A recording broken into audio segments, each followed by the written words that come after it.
Hey there folks, it's Scott once again coming back to you with another movie review, and it's of the 1991 sequel, Bill and Ted's Bogus Journey. Yeah, that's the poster, but they don't have the title on there, but I showed this in my previous video where it just said Bill and Ted's most excellent collection here. It's flip art, like I said, so you can flip it over. But they also have that reverse cover art where you can show the original theatrical art. Just it doesn't have the text, like I said. So there you go. Anywho, I think it's a very underrated sequel. I mean, isn't it? Is it not? Is it most excellent like the first one? Not quite. There may be a few little minor nitpicks, but they're very minor. And this sequel doesn't deserve to be trashed. Kind of like how Ghostbusters 2 gets really trashed, and it does not deserve that at all. But I'm going to focus on this film. The film's directed by Pete Hewitt. I have no idea what the guy did before. I mean, I can always check his Wikipedia out, but this might be his only well-known film. But you do have the original writers coming back. You have Chris Matheson, Ed Solomon. They return to write the story and screenplay yet again. Keanu Reeves, Alex Winter, and George Carlin also return, although Carlin is not in the film a whole lot, but I'll get to that eventually. And you have a couple of newcomers, and William Sadler, he plays Death, the guy that has to serve and help Bill and Ted out. And then you have the main villain, the Anomalous, played by Joss Ackland, the newcomer as well.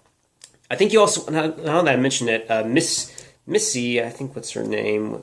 Let's see if Amy Stock Ponton, or whatever you pronounce her last name. She does return as the Bill's ex-stepmother. I'll explain why eventually. But anywho, I'll get to the plot. Basically, we all know that the music of Bill and Ted, Wild Stallions, their band, has really impacted the future utopian society of San Dimas.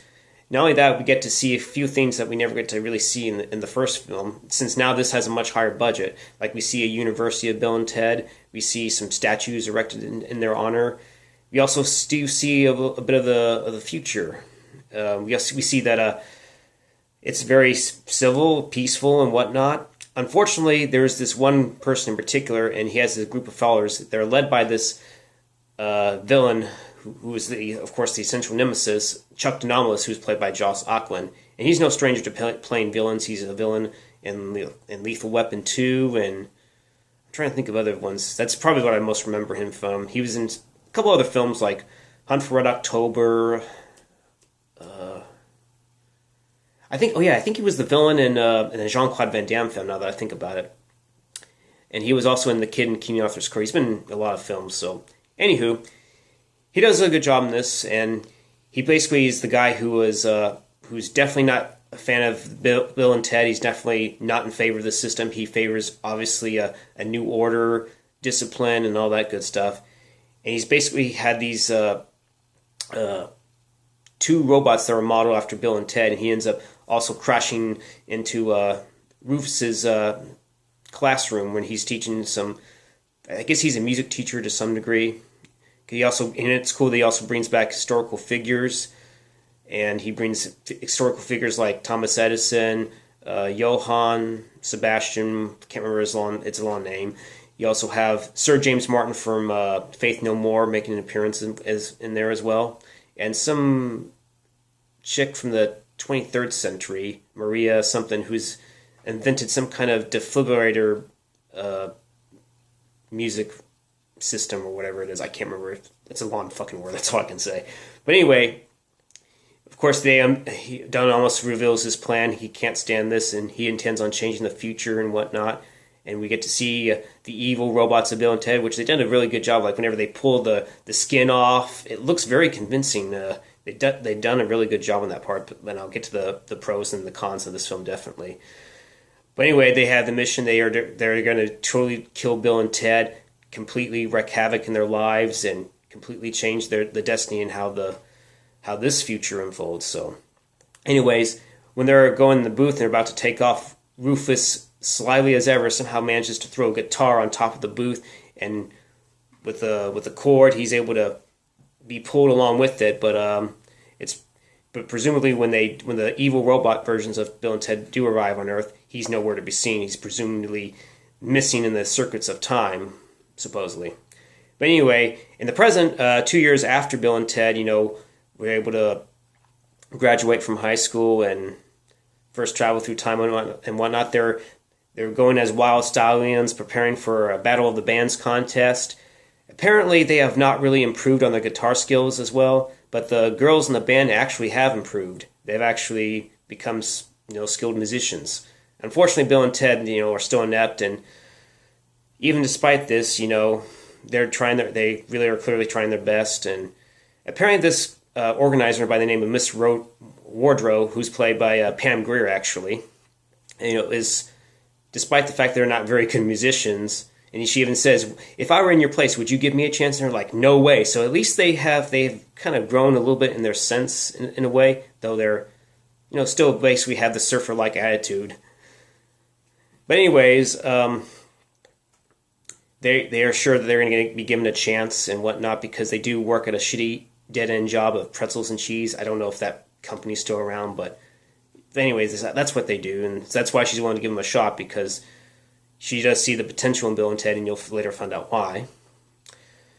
Anywho, we also see that, at least for them, they have at least approved on their own. They're able to at least get an apartment, and they do live with the princesses, actually. Or actually, no, I take it back, they don't live with them. But they're able to get a place of their own, and they are still, in love with their respective love mates, They're still willing to make things work with them and whatnot, since they are part of the band anyways. However, things have changed, as you notice, at this little party. Apparently, Bill's stepmother, Missy, I guess she was married after all, but she has actually divorced Ted's father and married... no, not divorced. She's divorced Bill's father and actually has married Ted's father. I'm sorry about that. And also... We actually do see a cameo by I think it's the same actor, but he's not in there very long. But anyways, we also see that Ted's father, still being the authoritative disciplinary that he is, still is harboring some resentment towards the band, and if he should fail, he still might consider sending him to the Oates Military Academy School, and we do see an appearance by General Oates and whatnot. He said there's still room for him, and actually all three of them, because the prince, their girlfriends are there too, apparently. But we all know they don't want to go that route. So they actually, Bill and Ted, after the little party that they have, they decide they're going to propose to the princesses. They even give them plastic rings, and they actually say yes. But shortly thereafter, they get a call from them saying they don't want to be part of the band because they suck, and that they don't want to be with them anymore, and they apparently take off, and it leaves Bill and Ted just completely in disarray and completely heartbroken as well. But it turns out it's not really them; it's really the evil Bill disguising his voice as the princess. And he's like, "I totally fooled them." And yeah, so basically, they eventually arrive. They actually track down their location, and they claim that they're their future us's, like they did before in the first one, claiming that they're there to help them and solve their problem, and they can be successful in the future. And they actually get inside the van, the Wild Stallions van that they have, that was going to be used for the first one, but it was too similar to Back to the Future. So they get in the van, and and then along the trip, they realize they're just complete dickheads. Like, they both tell them to shut up, and then when Ted is saying, "Dude, you sound like a dick," and whatnot. And of course, the evil Ted says, "He said shut the hell up." And of course, eventually they arrive at Vasquez Rocks. Apparently that's where the episode of Star Trek, the original Star Trek, was shot, where Kirk fought the Goron on that little rock. So there you go. Or fought and actually defeated him. I remember that episode. Yeah, it's cheesy, but hey, it's funny. At least it makes some interesting throwbacks to the science fiction. But before I get into it, I wanted to make a little clear note on the first film. I was apparently wrong on the 10,000 BC of the first film.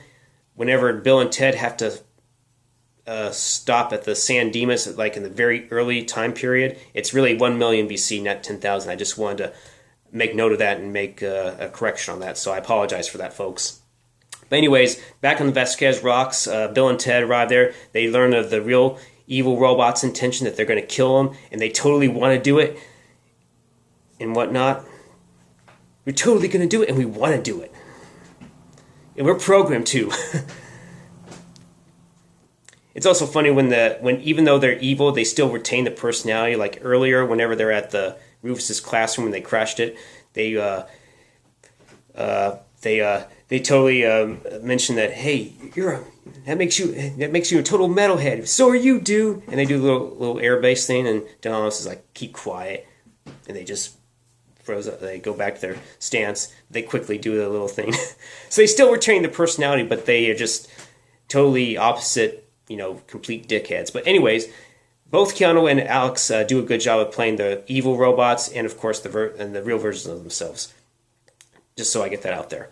But anywho, so eventually the evil robots decide to throw both Bill and Ted off the cliff, and they eventually die after falling down for numerous feet. So, but yeah, and eventually they return and wreak more havoc on their lives, like claiming that behaving rudely to the princesses and saying, we don't give a shit if you want to leave or whatnot. So the princes take off, and they eventually, I think they stay at Missy's for a bit, and they completely trash their apartment and whatnot as they throw food around, and you eventually see like the evil robots playing with their own head and whatnot, put it in the trash can and whatever. Anywho, getting back to the plot, Bill and Ted, they wake up, but they're all white and pale because they're actually dead, and they see death afar, and that's where Sadler comes in, William Sadler specifically. The only way they can, get back into the real world and their bodies is they have to play a game with him, or several games. They refuse to do that, and they decide to do a Melvin on him, which they say, hey, man, your shoelaces are untied, and Death's like looking down, and they both grab him like around the midsection, just pull up his pants, and they walk away. And they're like, I can't believe we Melvin Death. And they do their best to try to see if they can warn them about them being in trouble. Like they first go to Ted's father's police station workplace, and they even mention we're gonna have to go this Exorcist style, and they say, yeah, 1 and 3. But I'll get to that eventually. But eventually, Ted goes inside his father, going through his ear, and he's like, whoa, okay, fellow policemen, my son's in trouble. We gotta stop the evil versions of us, and then we gotta make sure they don't hurt the babes. And the policemen are going like, what the hell is this? What the fuck? And Ted realizes they're not going. He's like, they're not falling for it. Back me up, dude. And Ted gets into like one of the, I guess the assistant of Ted's father's police work and whatnot. And he's like, oh, I totally believe you now, dude. And they eventually get up and leave, and they realize, oh yeah, we can't go in like this. So they eventually pop back out of them, and both the assistant and Ted's father had that awkward moment. He's like, good morning. And he's like, Sergeant. But anyways, Bill and Ted try to warn Missy, but apparently, believing that they are evil souls, she casts some kind of spell on them into hell at a seance held by her, and there's other people gathering and whatnot. So eventually, they start to fall into this black void of darkness, and they're yelling, and they're ah. They stop for a minute. They have like a short conversation. They go back to yelling, go ah, and they're like still falling down. He's like, you want to play 20 questions? And Bill asks Ted, he's like, are you a mineral? He's like, yeah. Are you a tank? Yeah. And they fall down. They're like, can we do it again? Yeah. But of course they can't, because they land on this rock. And this is like the version. It's like kind of like an entryway to hell, I guess you can say, because they're on this rock and it's being pulled by chains. And there's like several other rocks, and I guess you can tell there's like a few other shadows. I guess there are other people that are in hell. There's even some screaming. It's pretty fucked up, and considering this is a PG film, I'm surprised it didn't get a PG-13 rating, considering all the dark material that was in here. And unless it was PG-13, I could be wrong, but according to the Blu-rays, it says it's PG, so I'm shocked. But anyways, they see this very vicious version of the devil, which it's very well designed. It's pretty vicious looking, evil looking, and just gives you an evil stare. It's something you don't want to mess with. Bill and Ted both send something that like antagonizes the devil, and he pushes this. They actually get to this platform, which they're able to get off the rock and get off this platform because there's like a mouth that eats the rock or whatever.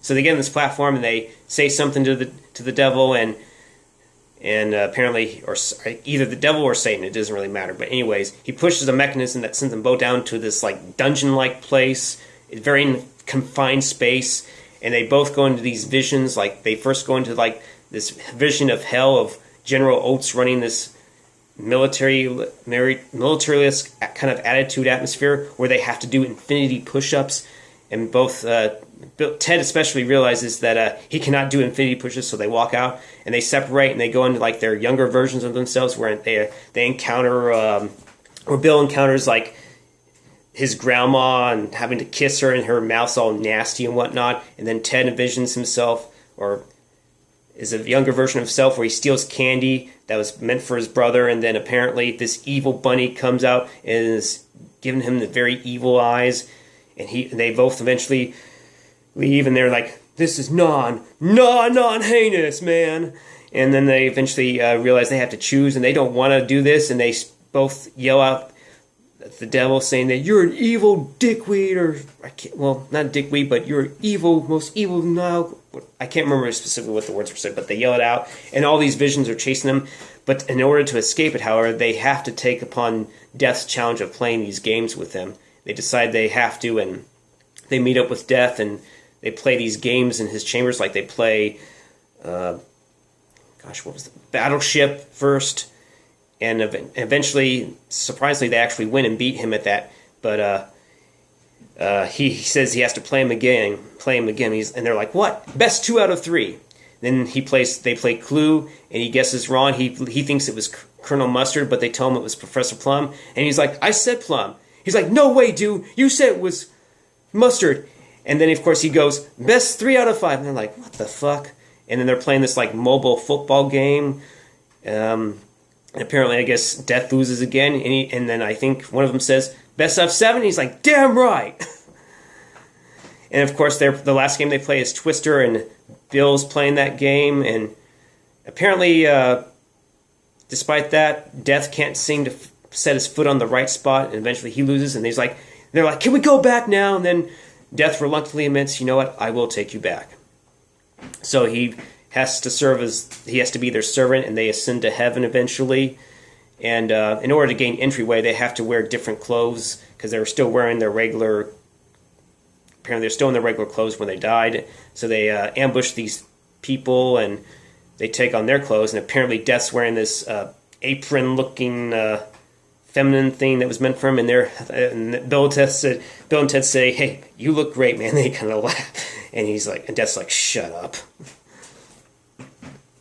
And they both meet up with the god, and who tells them that in order to, Bill and Ted realize they need to have someone that's smart, that can build good robot us's, as they call them, or the good robot versions of themselves, to defeat the evil robots of them. And God suggests that they find a scientist by the name of Station. And so they walk off, and then when Death's sort of walking, then he walks back and tells them, they Melvined me. So they eventually meet up with the Station scientist, and it's these two reddish hair-looking creatures. They're done very well by Kevin Yeager. I believe he did the special effects work, or the makeup and whatnot. And also, they have reddish-looking hair, and they don't really seem to speak English, but of course he kind of does, but it's not revealed. And so, eventually, Station and Bill and Ted eventually return to Earth. Now, back in the desert, apparently the van was left there, abandoned there, more than likely, surprisingly enough, which is odd. But anyways, they both get in the van. They go to the Hogwarts store to get all the supplies necessary to build the good robot versions of themselves. And then when Bill and Ted kind of question how Station's going to do this, both Stations walk into this parking lot where the van's parked, of course. They start looking like they're going to go at each other and have a race, but they actually collide with each other, and they come together, and it comes together to form one giant, huge version of it. And this time you can definitely tell it's Frank Welker's voice, where he just says, "Station," and Bill and Ted are both like, "Station." That's definitely a cool moment. Anyway, we see that Station's building the good robot houses, and then Death is kind of helping out by making the wires of the hair of Ted, and somehow however they did it, or however Station did it, it's definitely not easy work, just to construct in like I guess an hour or so, but it was still pretty impressive. He even puts a voice into them, which is kind of cool, especially when you hear them say, "First mission, save the babes." Definitely a cool moment. Meanwhile, that's happening. Apparently, Bill and Ted decide they get a message from Denomalus saying that, the timing is imminent to really crash down on the Battle of the Bands. In fact, there's even cool moments where when they first arrive on Earth, Ted has to pop out an eye, and it turns out it's a camera where Denomalus is talking to them. There's even a little version where Ted's eyes lit up, and Denomalus is speaking to them, telling them not to fell him and whatnot. So they basically decide they're also going to kidnap Bill and Ted's girlfriends and totally kill them too. They are actually staying at Missy's, and they actually get a phone call from the real versions, the good versions, of course, wanting to talk to them, and of course the evil versions realize they're actually alive, and they're just like, oh, we get to kill them again, and we're also going to totally kill your girlfriends too.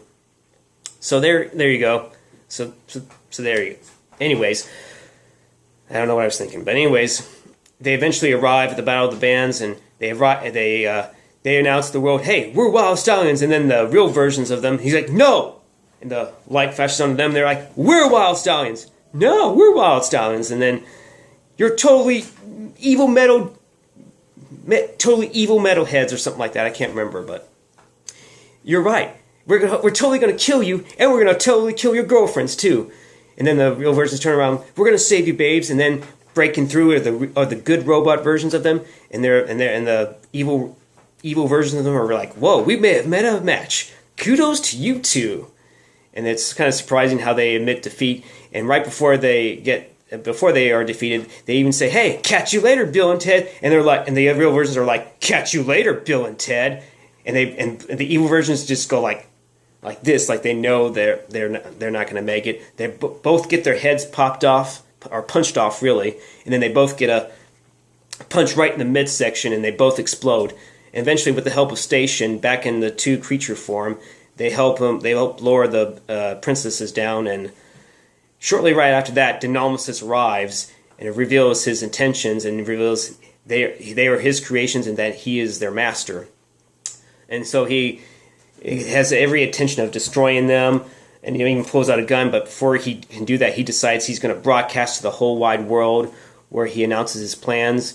But before he can shoot them, apparently Bill and Ted decide to use the time travel element idea yet again, where they go back and set things up. Like, they set up a sandbag, and the sandbag's up there, and it drops on the gun, and there's like a little cage, kind of like a cage, like a small little mini cage that falls on Denomalus. But apparently Denomalus can play the time game too, and so he actually uses a key, unlocks it, and then gets another gun, and right when he looks like he's going to be victorious, a little flag shoots out that says "Wild Stallions Rule," and he's like, "Yeah." And both Bill and Ted say, "Only you didn't get to realize that only the good guys are going to be able to the one that set things up." And right before then, Death's right behind him, right behind Denomalus, where he says, "Excuse me, your shoelaces are untied," and Denomalus spins down, and then right from behind, Death Melvins him. And he's like, and then of course Death says, "Melvin." And Denomalus has that weird look where he goes, which I don't get. But right after that, he's shortly arrested by Ted's father and taken into custody.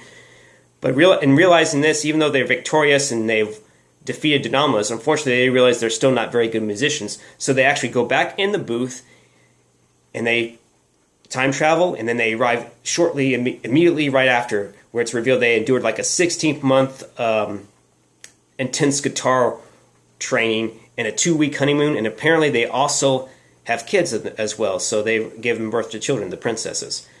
And they realize this is a moment that will definitely change the future, and they start playing this stunning rock ballad called "God Gave Rock and Roll to You," that is actually performed by Kiss. And they're also joined by Death, Station, and the Good Robots, and apparently the worldwide broadcast that's still going on, everyone else joins in as well. So,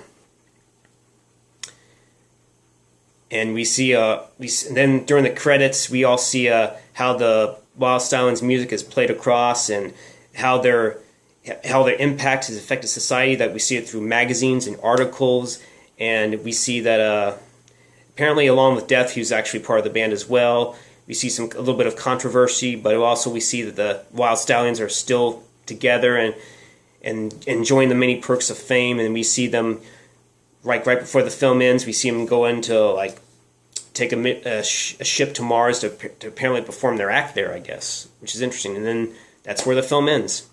It ends on an upbeat, positive note, just like their first film did, and it's a great way to end the film.